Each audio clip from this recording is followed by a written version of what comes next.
parámetros de monitoreo hemodinámico que es fundamental en este tipo de pacientes. No voy a ahondar mucho sobre el tema de cada uno, conceptualizando cada uno de estos shock, ya que a lo largo de este curso, a lo largo de esta semana, vamos a hablar o va a existir temas netamente sobre shock hipovolémico. Más tarde mi pues va a hablar sobre sepsis y en el transcurso de esta semana también se va a conversar sobre choque hipovolémico. Entonces, por ese tipo de circunstancias no voy a ahondar en los mismos. Vamos a empezar manifestando que el choque es una entidad médica muy severa o grave, ¿no? Por ese motivo he puesto acá esta gráfica, creo que es muy visual y muy didáctica, ¿no? Haciendo referencia a que el choque va a ser este tren con toda su estructura, eh, por decirlo, muy ponenciosa, y que en este caso nuestro paciente va a ser el automóvil que vemos en la gráfica, ¿no? Entonces nuestro deber o nuestro es tratar de quitar de lado o que no siga el transcurso de la enfermedad o el shock como tal, y de esta manera precautelar la vida de mi paciente, ¿no? Entonces, en circunstancias podemos hacer mención que el choque se podría definir como la hipoxia celular y tisular. Por lo general, este estado de choque está asociado al tema de la presencia de insuficiencia circulatoria, que en su vez se ve traducida al tema de la hipoperfusión tisular. Esto está englobado en tres tipos de circunstancias específicas que se pueden dar en un paciente con estado de choque: un aporte deficiente de oxígeno, un consumo deficiente de oxígeno y una utilización inadecuada de oxígeno.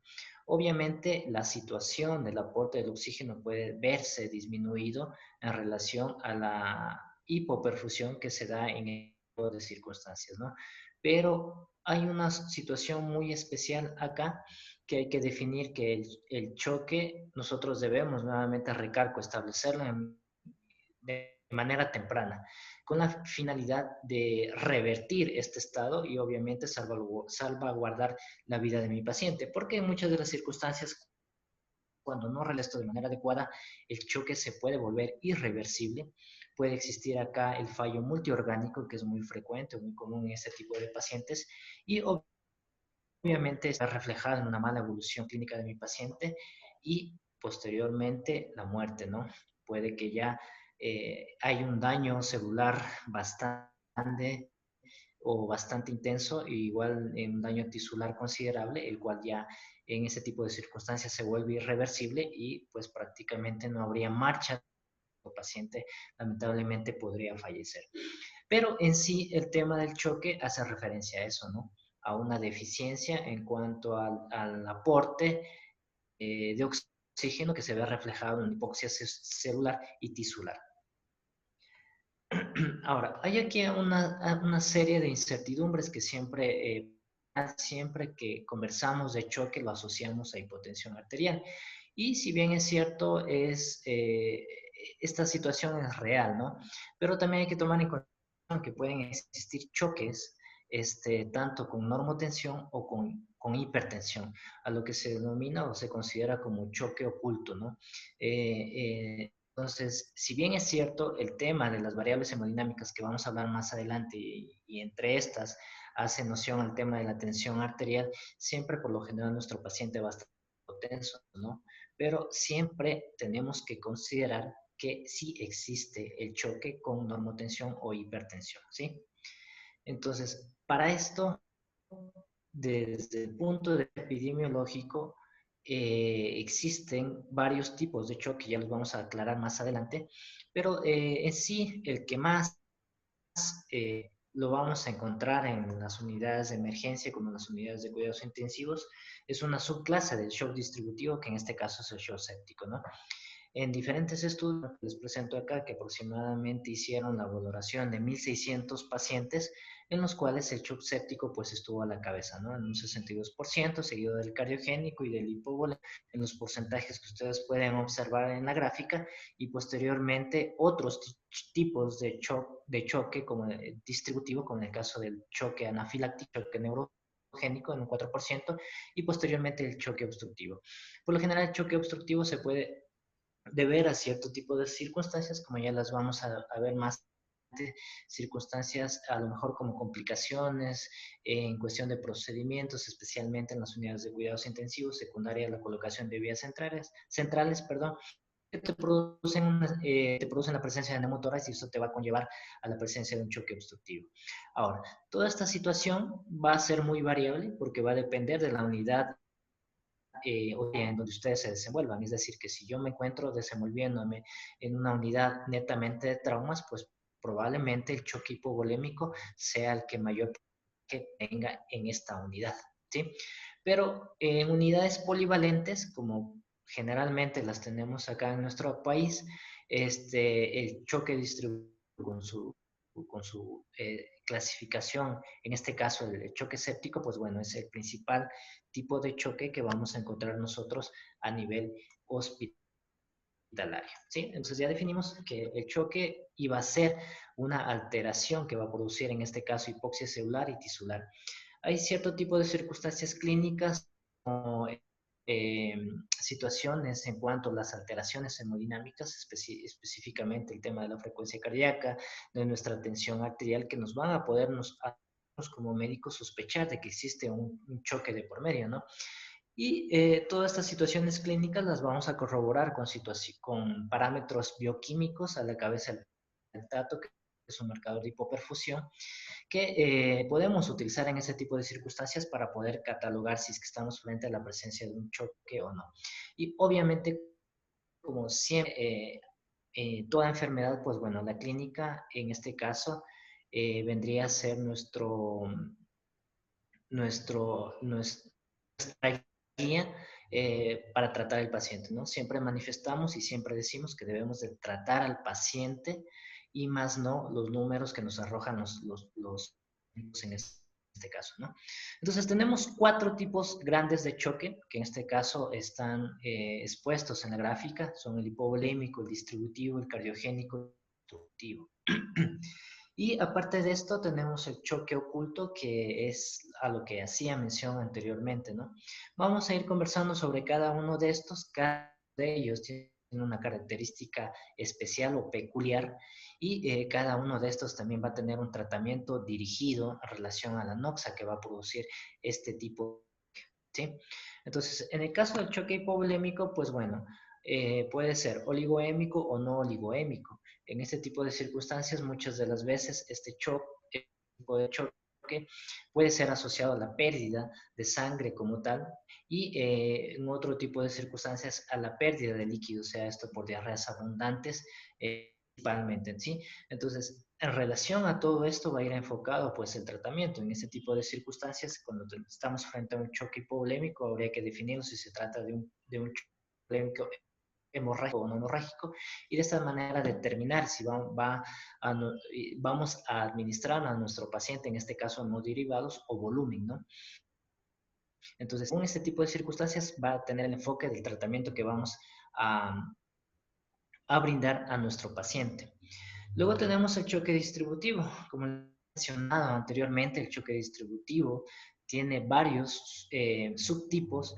En este caso, a la cabeza el choque séptico, como ya lo habíamos visto en la gráfica anterior, por lo general lo vamos a encontrar en aproximadamente un 60% de los ingresos a las diferentes unidades hospitalarias.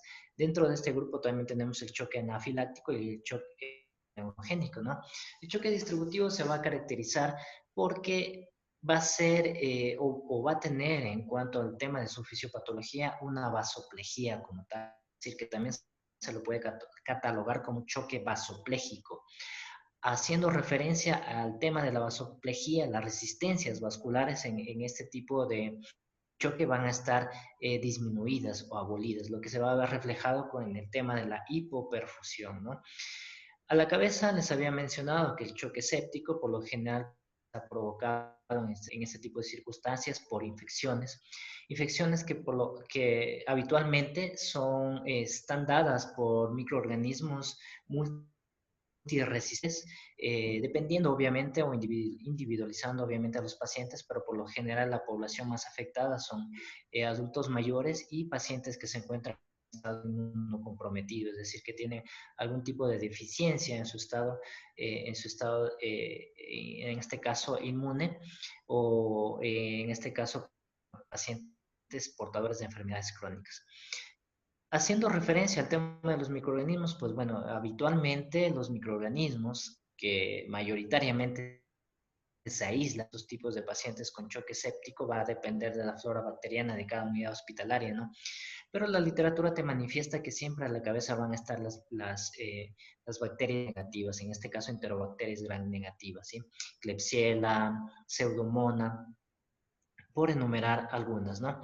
Entonces, en este caso, cuando nosotros hablamos frente a un choque séptico, pues bueno, lo fundamental es una reanimación oportuna cuando nosotros captamos a nuestro paciente y obviamente el tema del antibiótico que es fundamental, que de todas maneras, como les había manifestado en el inicio de esta charla, no vamos a entrar en detalle, ya que más adelante se van a referir a estos temas de manera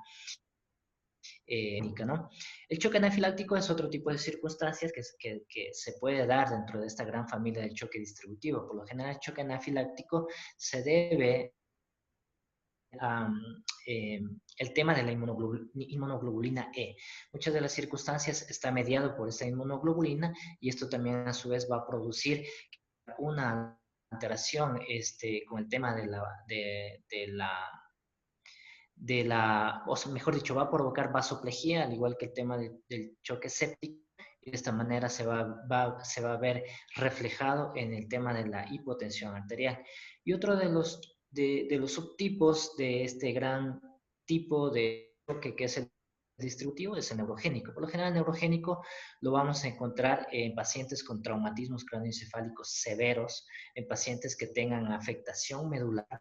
En ese tipo de circunstancias lo que se va a perder es la regulación del sistema simpático como tal, y esto se va a ver reflejado en limitaciones en cuanto a la autorregulación del tema de la presión arterial, de la vasoplejía también en este caso, y esto se va a ver trasladado al tema de la hipotensión arterial.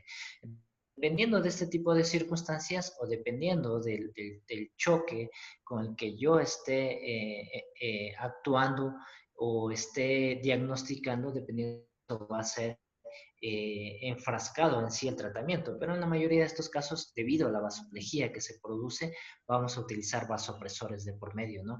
Que son que van a ayudar o van a disminuir la vasoplejía y de esta manera van a producir mayor tono vascular y esto se va a ver reflejado en el tema de la recuperación de la tensión arterial por medio. Obviamente, si yo estoy frente a un choque anafiláctico, pues bueno, los corticoides van también de cajón, aparte del tema de, de disminuir la vasoplejía con los vasopresores, pero en este caso los corticoides van es de cajón. Por lo general, en este tipo de circunstancias, cuando se ven mediados por inmunoglobulina, en este caso la base del shock, en la mayoría de los casos del shock anafiláctico, pues se debe a cierto tipo de tóxicos o serpientes o mordeduras de insectos que te pueden provocar esto, ¿no? Aparte de la mediación de la inmunoglobulina E, también va a haber activación de algunos basófilos y de algunos mastocitos que también se ven involucrados en el tema del shock anafiláctico, ¿no? Y el shock neurogénico, pues bueno, es mucho más, por así decirlo, difícil de controlar, ya que hay una lesión, en este caso en el sistema nervioso central, que hace que se pierda la autorregulación, y en este caso el choque neurogénico también tiene un múltiplo en relación que hay alta tasa de mortalidad en ese tipo de pacientes, ¿no? Luego tenemos el otro tipo de choque, que es el choque cardiogénico. En este tipo de choque cardiogénico puede ser producido por principalmente un síndrome coronario, en este caso un infarto agudo del miocardio, que te va a producir o como consecuencias el tema de la aparición de un choque cardiogénico, ¿no? Cierto tipo de arritmias, sean estas taquiarritmias o bradiarritmias, taquiarritmias en relación a sistemas ventriculares, auriculares, bradiarritmias en relación principalmente a los bloqueos, te pueden causar que este corazón tenga un gasto cardíaco eficiente y obviamente conllevarte a que se te produzca un choque cardiogénico, ¿no? Y situaciones mecánicas como contusiones miocárdicas, como situaciones que hacen referencia a la deficiencia o la insuficiencia valvular, te pueden conllevar a que también tengas un choque cardiogénico de por medio. Entonces, en este tipo de circunstancias, cuando tú tienes un choque cardiogénico donde va a estar afectado el gasto cardíaco, va a estar comprometido el tema de la contractilidad del miocardio, pues bueno, puede utilizar de antemano los vasopresores o los medicamentos sinotrópicos que serían óptimos en este tipo de choque, ¿no? Y por último tenemos el choque obstructivo, haciendo referencia a este cuatro grandes grupos de choque que por lo general son de causa extracardíaca, ¿sí? En este tipo de circunstancias, como su nombre lo indica, como su nombre lo manifiesta, pues va a haber una especie de obstrucción. En este grupo de choque tenemos ejemplos como el tromboembolismo, el taponamiento cardíaco, el neumotórax a tensión, que son circunstancias muy puntuales que te van a producir un choque obstructivo.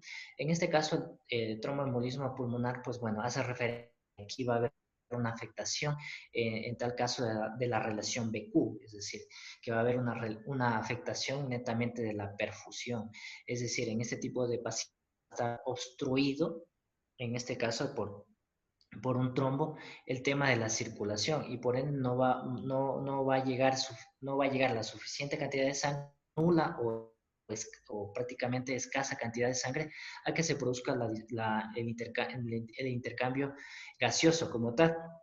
Y esto a la larga se va a en una hipoxia refractaria y se va a producir en este caso, pues si no se actúa de manera adecuada o no se realiza la trombectomía en este tipo de circunstancias de manera urgente, puede provocar la muerte de nuestro paciente, ¿no?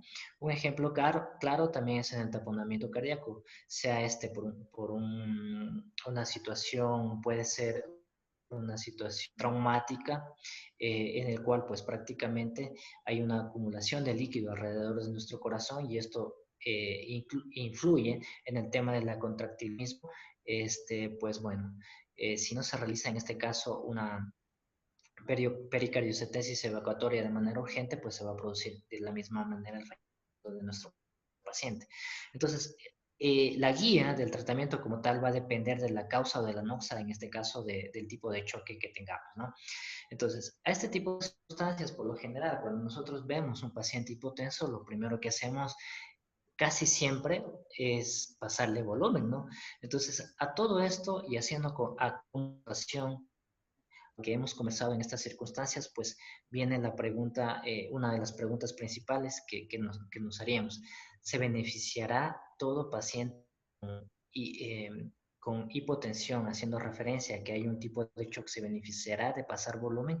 Entonces, en este tipo de circunstancias, desde mi punto de vista, no beneficia porque tenemos que resolver el tema de la etiología que está causando el choque. Por ejemplo, si yo tengo un paciente con neumotórax que sé que es una de las circunstancias por las cuales mi paciente se encuentra en un choque obstructivo, pues bueno, si no realizo la descompresión del mencionado neumotórax, por más que le pase 1000, 2000, puedo pasar 5000 litros, los litros que ustedes quieran, no voy a ganar nada con este paciente. Es decir, que va a seguir hipotenso, va a seguir chocado, mientras no solucione la noxa, que en este caso va a ser el manejo en sí de la etiología que me conllevó a que mi paciente esté en estado de choque.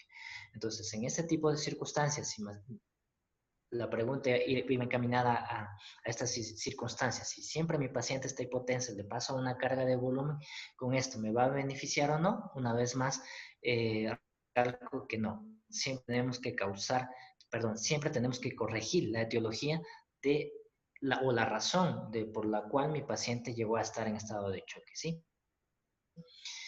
Listo, entonces tenemos acá todos estos diferentes sistemas o monitoreos que por lo general desde el punto de vista de unidad de cuidados nos gusta mucho. ¿Sí? Estamos siempre rodeados por muchos cables, siempre estamos rodeados por muchos monitores, tenemos un signo de infusiones, bueno. Esto de acá es importante en una unidad de cuidados intensivos, sí. Si tienes la posibilidad de hacer uso de la tecnología, pues hacerla, ¿no? Pero muchas de las circunstancias no solo se trata de máquinas, ¿sí? Siempre tenemos que tener en cuenta la interpretación. La interpretación acá es un papel fundamental porque puede que yo tenga la terapia intensiva mucho más tecnológica de mi ciudad, del país, pero si no interpretar los datos que me dan estas máquinas, prácticamente no estoy haciendo absolutamente nada con mi paciente, ¿sí? Entonces, para yo poder realizar un monitoreo dinámico, hay cierto tipo de circunstancias que me pueden llevar a cumplir este tipo de monitorización. Entonces, tener circunstancias como una monitorización invasiva, una monitorización no invasiva y una monitorización mínimamente invasiva, dependiendo eh, de la tecnología que quiera utilizar en ese tipo de circunstancias, ¿no? Pero una vez más, haciendo hincapié que si no tengo un conocimiento adecuado de cómo interpretar todas líneas, todos estos numeritos que podemos observar en la gráfica, pues bueno, de nada nos va a ayudar a pesar de que tengamos el sistema más sofisticado en cuanto a la vigilación como tal. Entonces, lo que tenemos que tener en claro, lo que sí pues realizamos a través de la monitorización hemodinámica es monitorizar, valga la redundancia, el tema del funcionamiento cardiovascular como tal. Ese es el objetivo de la monitorización. Aquí les he colocado un pequeño gráfico catéter que por lo general hace 40 años se utilizaba con bastante frecuencia, que es el catéter de la arteria pulmonar o catéter de Swan-Ganz.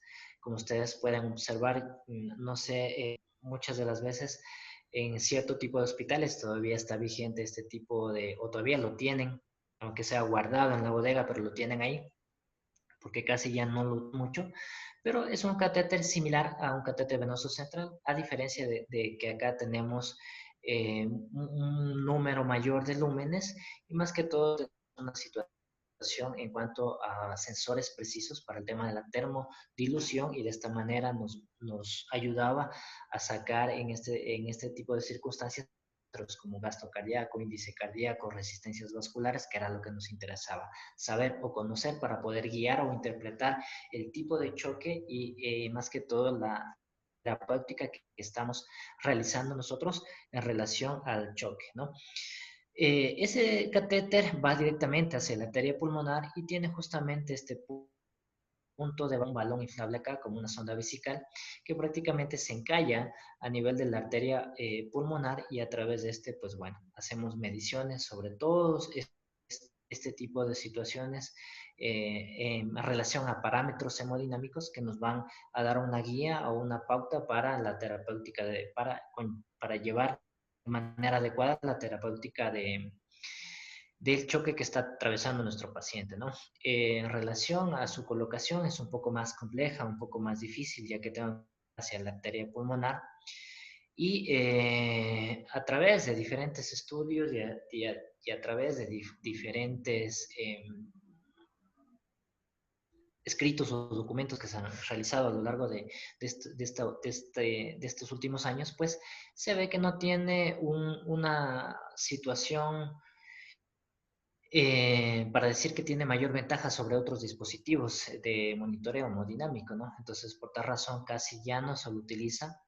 Es muy raro el tema de la utilización de esto, más que todo porque es un método bastante invasivo o uno de los más invasivos en cuanto a la monitorización hemodinámica como tal, en relación a réditos que nos pueden brindar cierto de circunstancias como monitoreos no invasivos, ¿no? Pero este es un catéter de Swan-Ganz que se utilizaba comúnmente hace 40 años.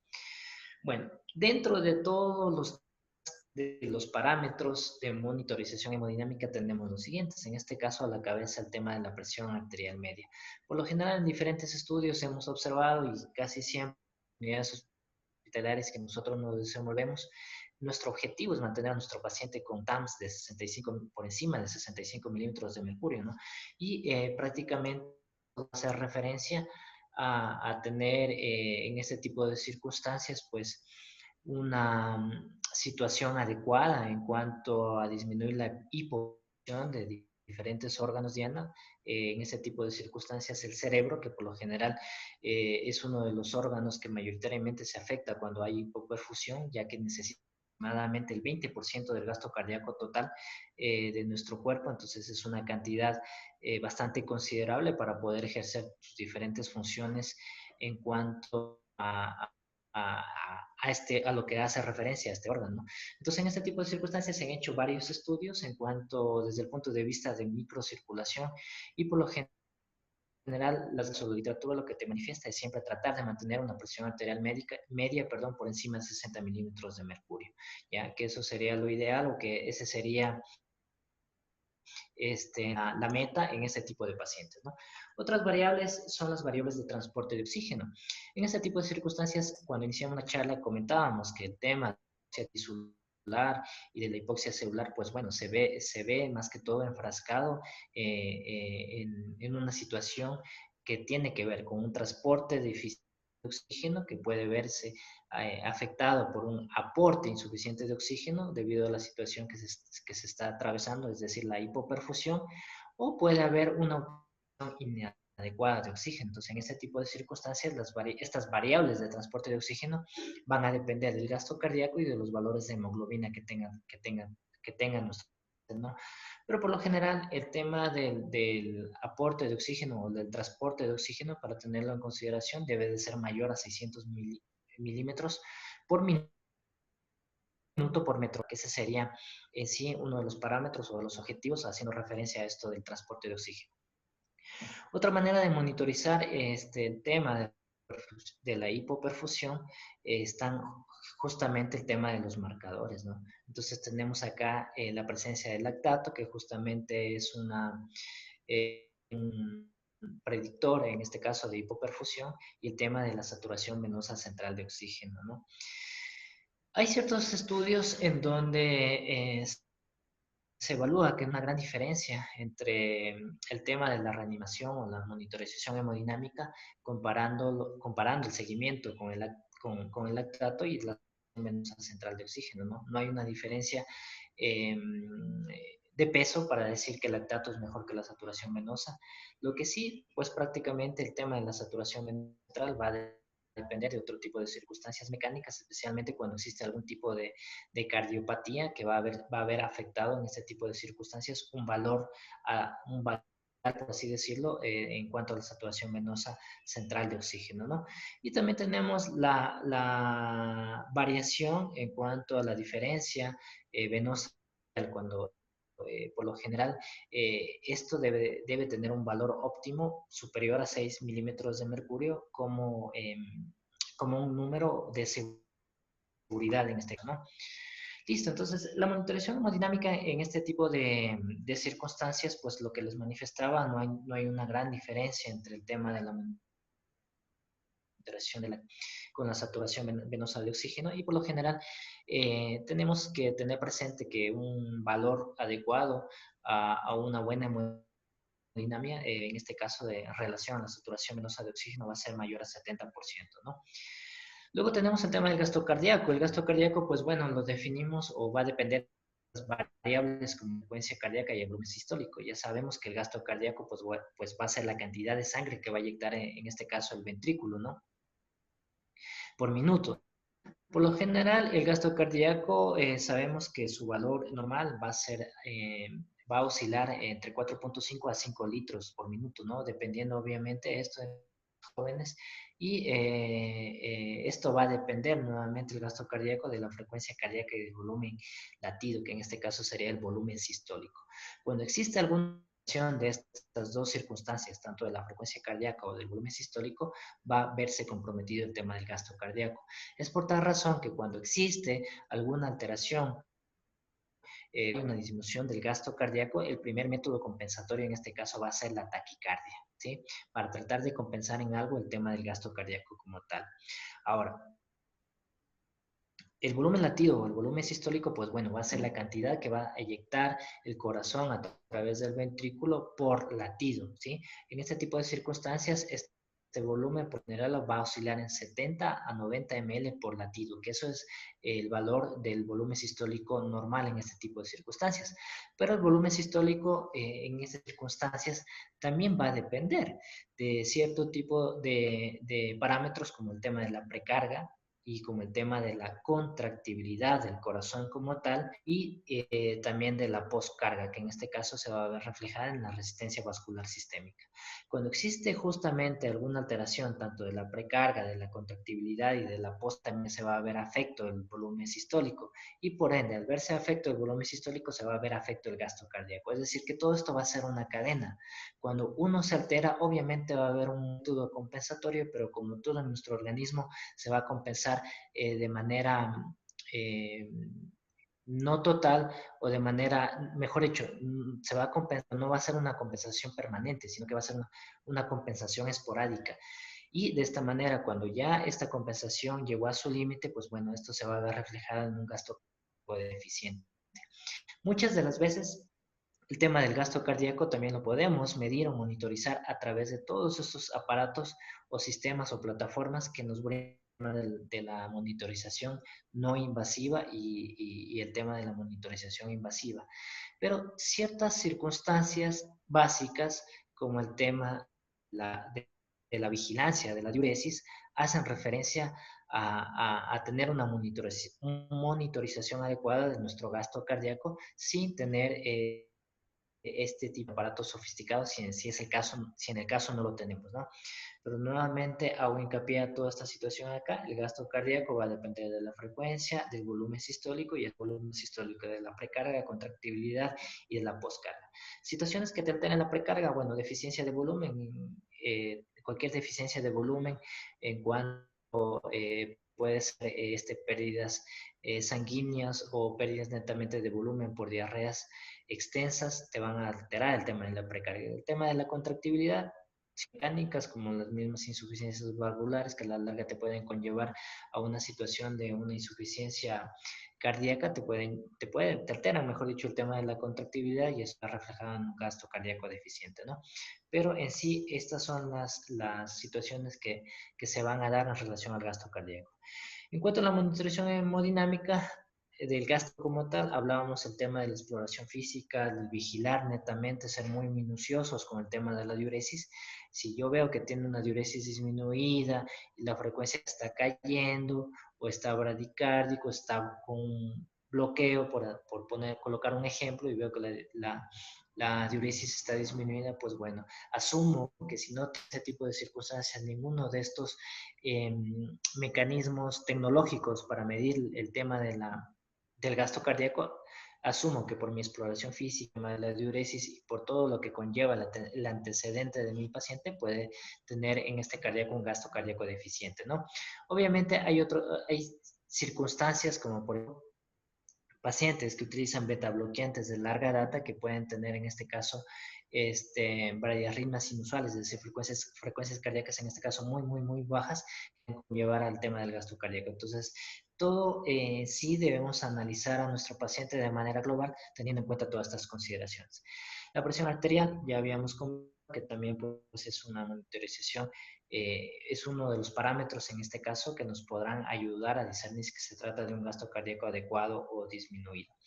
La estimación de la precarga. Hay ciertos parámetros o hay cierto tipo de circunstancias que me pueden conllevar a determinar si le hace falta volumen a mi paciente en este caso hablando de precarga, ¿no? Si es necesario ponerle un poquito más de agua, colocar un poco más de volemia con la finalidad de establecer o mejorar un gasto cardíaco adecuado y hay ciertos predictores en cuanto a esto de acá, ¿no? Entonces, para esto, bueno, hay cierto tipo de circunstancias. Más antes se hacía el tema de la medición de la presión venosa central como un predictor de volumen, pero a la larga esto ya no se lo utiliza de manera, porque hay cierto tipo de incertidumbres en la utilización del mismo. De hecho, se recopiló aproximadamente 24 estudios en donde se pudo observar a 803 pacientes en los cuales se hizo un reto de volumen de 500 ml de una solución isotónica y en donde aproximadamente se veía o el objetivo era que tengan un 15% de gasto cardíaco o una mejoría en un 15% de gasto cardíaco, ¿no? En relación a la utilización o a la medición, en este caso, de la presión venosa central. Entonces, en este tipo de estudio, lo que se pudo determinar es que no hubo ningún tipo de mejoría en cuanto a la medición de la presión venosa central y no se pudo no se pudo ser objetivo en determinar si precisamente se pudo aumentar en este 15% el gasto cardíaco como tal, ya que la medición de la presión venosa central a través del catéter venoso central iba a depender justamente de circunstancias como una insuficiencia valvular, una disfunción del ventrículo derecho que iba a conllevar a tener un valor subreal en cuanto a la medición de la presión venosa central. Es por este tipo de circunstancias y por otras muchas cosas más que por lo general esto no lo utilizamos, o esto ya no es de rutina. Por lo general, esto y la utilización del catéter de Swan-Ganz, por lo general ya quedó a la historia, ¿no? Estuvo bien hace 40 años, pero por lo general ahora ya no es de ayuda. Listo, hay cierto tipo de circunstancias como el tema de la reposición de volumen en una resucitación temprana. Por ejemplo, este es un estudio denominado el Andromeda Shock, en los cuales pues prácticamente 384 pacientes, que fue lo que englobó este estudio, se los reanimaba de manera adecuada dentro de las primeras 2 horas. Dentro de este tipo de circunstancias, a un 80% de estos pacientes se beneficiado con el tema de la reanimación de líquidos, especialmente en la sepsis temprana, pero también se veía que un 20% de estos pacientes no respondían de manera adecuada al choque, signos vitales se mantenían con hipotensión, taquicardia y por ende decidieron disminuir el tema del aporte o de dar bolos en este caso de infusiones con soluciones isotónicas. Entonces, en este estudio prácticamente se ve reflejado que no todos los pacientes son candidatos a volumen, que hay que evaluar la situación y hay que determinar si con todos los diferentes tipos de evaluaciones van a responder al volumen en relación al tema de la hipoperfusión o al tema de la estabilidad hemodinámica como tal, ¿sí? Entonces, este estudio, una vez más, solo el 80% de los pacientes respondieron al tema de la resucitación y se pudo optimizar el tema de la estabilidad hemodinámica. Cierto tipo de circunstancias para poder determinar o sirven como predictores en cuanto al tema de la resucitación de volumen, ¿no? Uno de esos es la variación de presión de pulso. Ahora, para esto necesitamos dispositivos de presión invasiva, ¿sí? Por lo general son los dispositivos que los colocamos principalmente en la arteria radial.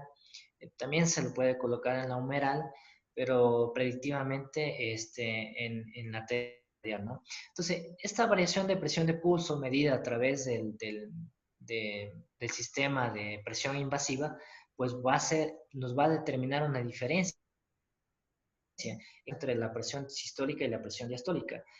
Y por lo general se ve que en ese tipo de circunstancias valores menores por ciento, en este caso, son pacientes que nosotros podríamos decir que sí, van a ser, que van a responder al volumen y de esta manera en algo tratar de compensar su estabilidad dinámica, ¿no? Entonces, la variación de presión de pulso es un parámetro que nosotros podemos utilizar como predictor en cuanto al tema de son respondedores a volumen, perdón, o no. Otro parámetro en este tipo de circunstancias es la variabilidad de volumen sistólico. Esta variabilidad sistólico, pues bueno, hace referencia al tema del volumen sistólico como tal, es una variable del mismo y por lo general lo vamos a encontrar siempre medido, en este caso en softwares de sistemas o plataformas de monitorización continua, como por ejemplo lo que podemos observar en esta gráfica, que es el vigileo, el sistema vigileo, que es un sistema prácticamente que se lo conecta al tema de la presión invasiva, y de esta manera pues va a arrojar cierto tipo de parámetros como los que ustedes pueden ver ahí: gasto cardíaco, la saturación, en este caso venosa central, el cardíaco, el volumen sistólico, las resistencias vasculares me van a medir de manera continua en este caso, y lo que hablábamos, la de volumen sistólico. De igual manera, cuando esta variabilidad de volumen sistólico es mayor al 10%, quiere decir que a tu paciente le está faltando volumen y que en esto debes administrar para tener valores por debajo de esto. Es decir, que en este tipo de circunstancias nuevamente son parámetros predictores de volumen. Algo que es muy y que por lo general, pues en unidades hospitalarias donde no contamos con este tipo de tecnología, como el sistema Vigileo, como el sistemas que me permitan realizar termodilución para sacar todos estos parámetros, pues bueno, lo que hacemos es el tema de la elevación pasiva de las piernas, ¿no? Como ustedes pueden ver en la gráfica, pues por lo general nuestro paciente siempre pasa con su cabecera elevada a 45 grados. Lo que se recomienda es colocarlo nuevamente en posición horizontal y en este caso realizar la elevación de las piernas, como el nombre de la maniobra lo indica, ¿no? Con este tipo de circunstancias lo que se trata de hacer es que todo el volumen que se encuentra en este caso en las extremidades inferiores, pues bueno, llegue al tórax y de esta manera favorezca con el tema de la precarga, y de esta manera favorezca del gasto cardíaco. Por lo general se estima que aproximadamente va a favorecer la precarga en un porcentaje de 6 a 8 ml por kilo de peso, ¿no? Y esto igual se va a ver reflejado en un mejoramiento hemodinámico de sus signos vitales. Otra de las circunstancias que también tenemos a la mano en las unidades de cuidados intensivos y en los servicios de emergencia es el tema del eco, ¿no? Por lo general, la ciencia, la tecnología van de la mano, la tecnología avanza y la ciencia también se beneficia de este tipo de circunstancias. Entonces, por lo general, nuestro estetoscopio probablemente en el transcurso de estos años, pues no es que se vaya a reemplazar, sino que va a ser con un material contiguo con el tema del eco, ¿no? El eco ya en realidad es un material de apoyo que está presente, que lo tenemos al pie de la cama de nuestro paciente. Obviamente hay que tener un entrenamiento adecuado, pero bueno, es algo que se lo usa con bastante frecuencia. Por lo general, como ya manifesté, en las unidades de emergencia, en las unidades de cuidados intensivos, y que nos ayuda tremendamente a explorar no solo el tema de las situaciones del ecocardiograma, situaciones como la visualización de la vena cava, que en este caso también es un predictor a verificar si hace referencia a que va a ser predictor de volumen en nuestro paciente, sino que también tiene otro tipo de circunstancias como mayor seguridad en la colocación de catéteres venosos centrales, de catéteres de diálisis, situaciones para evaluar e incluso dar monitoreo neurológico a través de eco transcraneal. Entonces, es una herramienta muy que es fácil de utilizar, que obviamente sí necesita su entrenamiento anterior, pero que es una herramienta que la tenemos que tener de manera fundamental y que nos va a servir muchísimo para discernir la acción terapéutica de una manera más rápida y oportuna, ¿no? Acá lo que les decía, el tema de medición del diámetro de la vena cava inferior, y más que todo para poder determinar si se encuentra colapsada o se encuentra distendida, ¿no? El tema de la variabilidad de la distensibilidad de la vena cava, que por lo general cuando se encuentra mayor a 12% y oscila hasta a un 18%, pues bueno, es un número en el cual pues hace referencia a que le falta igual volumen a mi paciente y es un predictor de volumen como tal. No solamente el tema del eco me va a servir para predecir el tema de la vena cava, sino que últimamente hay muchos estudios y muchas guías, como es el tema de la guía Blue, para determinar el tema de la reanimación guiada por eco. Entonces, en este tipo de circunstancias tenemos acá un eco de pulmón, podemos observar en este caso esta línea más ecogénica, el tema de la pleura, y podemos observar las diferentes líneas B que las observamos acá, ¿no? Entonces, el tema del eco de pulmón también me va a poder servir a mí para poder verificar si es que me estoy pasando con el tema de los líquidos, si es que a lo mejor lo estoy sobrecargando a mi paciente, ¿no? Con la presencia de estas líneas B, puedo ver la presencia de derrames pleurales. Bueno, todo este tipo de circunstancias, como les acababa de manifestar, pues las guías de eco, guiadas por eco, que son las guías Blue, son de ayuda fundamental en ese tipo de circunstancias, ¿no? Eso es lo que les podría decir con referente al tema choque y el tema de la vigilancia hemodinámica como tal. Nuevamente, haciendo hincapié que el tratamiento o la monitorización con todo el tema del choque va a depender de la etiología del mismo, ¿no? Y de esta manera voy a poder discernir entre un tratamiento terapéutico adecuado y oportuno. Y más que todo tener un tema de una monitorización adecuada. Muchas de las veces lo que tenemos a mano como herramienta de trabajo es solo un monitor, ¿no? A veces no tenemos ni el tema de la presión invasiva como tal para poder verificar estas variables de presión de pulso, no tenemos un sistema de vigileo para poder verificar la variabilidad del volumen sistólico, el determinar el gasto cardíaco, a veces no tenemos un eco. Bueno, en ese tipo de circunstancias lo que tenemos que hacer es echar mano de la clínica, ¿no? Eh, nuevamente hacia atrás en el tiempo, determinar el llenado capilar, un llenado capilar adecuado. Se estima que, no, que en diferentes estudios un llenado capilar más allá de los 3 segundos, pues bueno, está determinado, encasillado como un signo de hipoperfusión. De ir viendo, como les manifestaba, el tema de sus signos vitales, tema de la taquicardia, el tema de la diuresis, el tema de la tensión arterial, que es fundamental, que a la larga, pues bueno, si no, estos dispositivos tecnológicos nos van a servir como una guía para poder determinar y realizar mi monitoreo hemodinámico. Por lo general, casi siempre tenemos gasómetro en los hospitales, valer eso para poder determinar una diferencia venoso-arterial o para poder determinar, en este caso, darle seguimiento con la saturación venosa en caso de que no tengamos más dispositivos o más medios para poder realizar nuestro monitoreo hemodinámico. Eso sería todo en cuanto al tema de esta charla, haciendo hincapié una vez más que no se ahondó mucho sobre el manejo de cada uno de los tipos de choque, ya que ya van a ver de manera separada cada uno de ellos.